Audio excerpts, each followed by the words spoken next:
그때 예수님께서는 바리사이들에게서 하느님의 나라가 언제 오느냐는 질문을 받으시고 그들에게 대답하셨다. 하느님의 나라는 눈에 보이는 모습으로 오지 않는다. 또 보라 여기에 있다 또는 저기에 있다 하고 사람들이 말하지도 않을 것이다.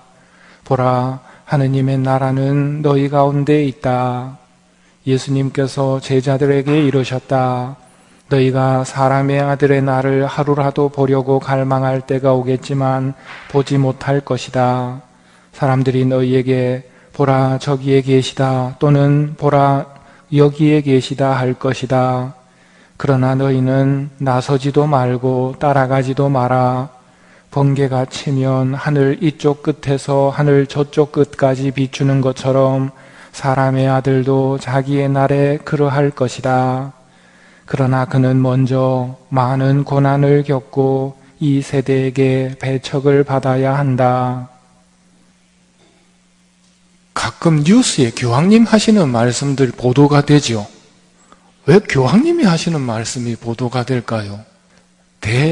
레오 교황님 때부터 사람들이 정치인들보다는 교황님에게 더 많이 의지를 했기 때문에 교황님의 영향력이 그만큼 확고하게 자리 잡은 게 이 레오 교황님 때부터입니다. 440년에 교황으로 선출되셨는데요. 그러니까 굉장히 초기 교회죠. 이단들과 싸우면서 이단 추종자들에게 참다운 그리스도교 신앙을 지키게 했다는 게 첫 번째로 중요한 거고요. 다음으로는 로마를 야만족 침략에서 보호하고자 노력했다. 이 부분입니다. 야만족이, 이민족이 침략을 해왔는데 정치인이나 군사력으로는 이길 수가 없는 상황이었습니다. 약탈과 방화, 이 두 가지가 이 사람들이 했던 일들인데요. 풍전등화의 상황 속에서 교황님이 나서십니다. 그래서 그쪽 우두머리하고 딱 만나서 사람이 사람을 해치는 것에 대해서 잘못됐다는 것, 남의 물건을 훔치는 것에 대해서 잘못됐다는 것, 불을 질러버려가지고 남아있는 사람들까지 괴롭히는 게 잘못됐다는 것, 이런 말들을 듣고 그대로 돌아가 버립니다. 무슨 말을 해야 될지 말을 준비했더라면 아마 걱정스러워서 잠을 못 잤을 겁니다. 성령님의 도우심으로 그때 해야 할 말을 일러주셨기 때문에 그들의 마음을 돌릴 수 있었고 로마를 구해낼 수 있었거든요. 또 한 가지는 아까 이단들과 싸우면서 그리스도교 신앙을 지키게 한 부분, 그리스도교의 본성에 대한 부분, 이 부분을 확립하신 분입니다. 이게 어려운 말인데 쉽게 이야기하면 뭐냐면요, 묵주기도 바칠 때 여러분들 천주의 성모 마리아님 하고 부르죠. 그리고 이제와 저희 죽을 때 하고 부탁을 드리는데 그 앞에 부르는 그 호칭이 무지무지 싸우면서 확립된 호칭입니다. 천주의 성모 마리아님. 잘난 체 하는 게 아니고 영어로 하면요 어떻게 되느냐 하면 홀리 메리, 그럼 성 마리아거든요. Mother of God입니다. God의 엄마란 말입니다. 이걸 넉자로 하면 천주의 성모가 된단 말이에요. 천주의 성모 그냥 지나가 버리는데요. 사실은 이게 굉장히 오랜 이단과의 싸움을 거쳐서 확립된 진리입니다. 왜 성모님을 하느님의 어머니라고, 거룩한 어머니라고 부르는가? 예수님에 대해서 이단이 걸고 넘어 들어왔습니다. 예수님이 하느님이다, 아니다, 이런 걸로, 예수님이 진짜 인간이다, 아니다, 이런 걸로 이단들이 계속 공격을 해옵니다.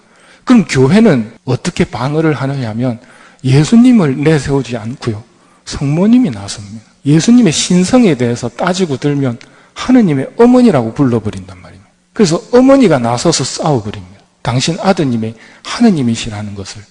그렇게 확립된 게 하느님의 어머니, 천주의 어머니라는 호칭이 성모님에게 주어진 거거든요.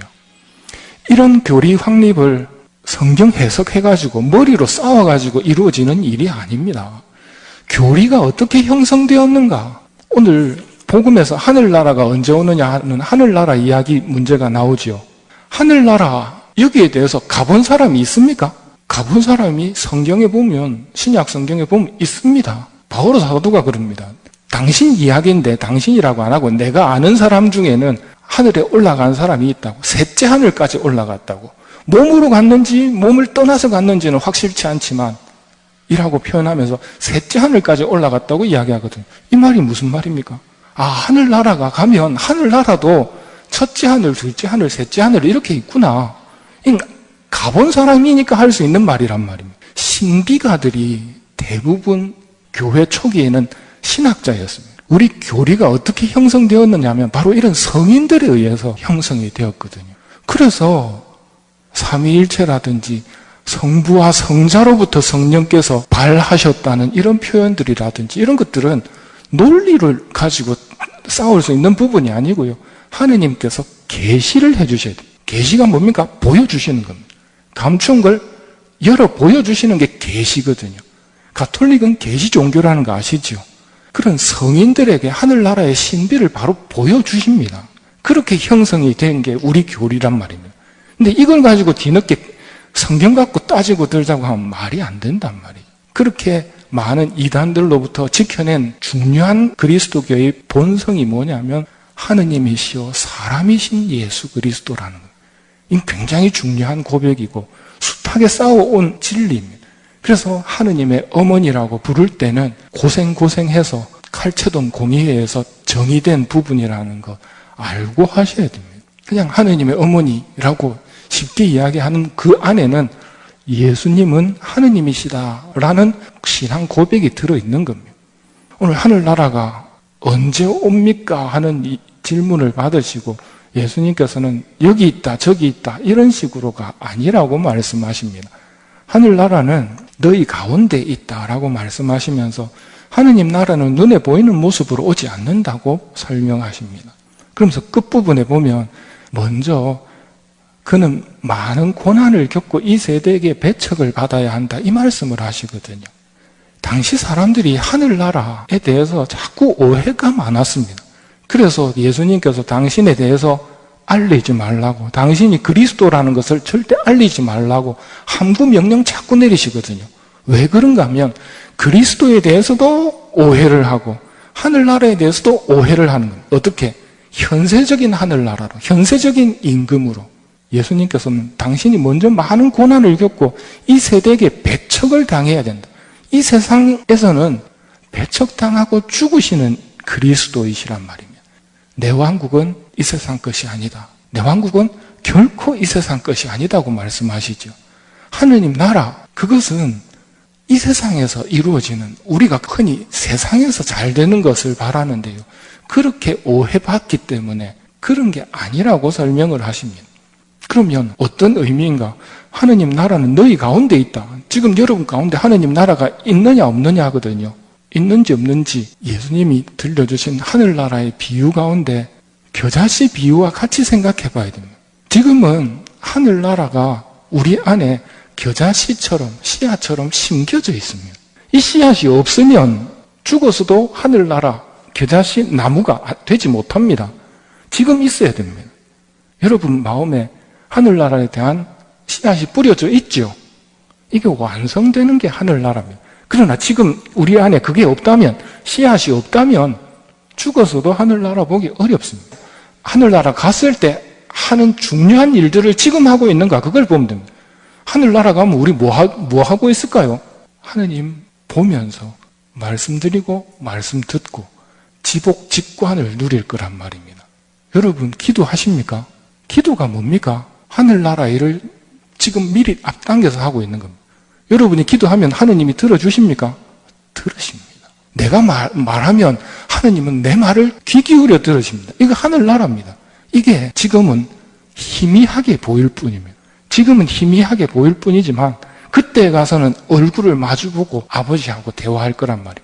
그렇기 때문에 하느님 나라는 너희 가운데 있다.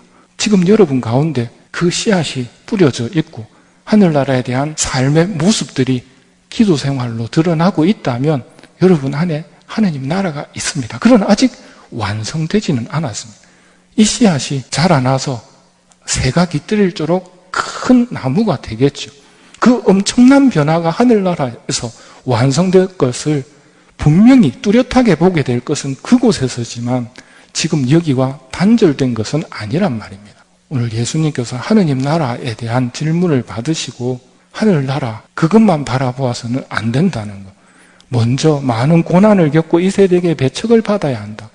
여기서는 날마다 자기를 버리고 제 십자가를 지고 예수님을 따라가서 그곳에 들어가야 된다는 것. 대신 그 하늘나라에 대한 희망만큼은 우리 안에 분명히 뿌려져 있고 기도를 통해서 하늘나라의 생활을 지금부터 하고 있어야 한다는 것만큼은 분명하다고 생각됩니다.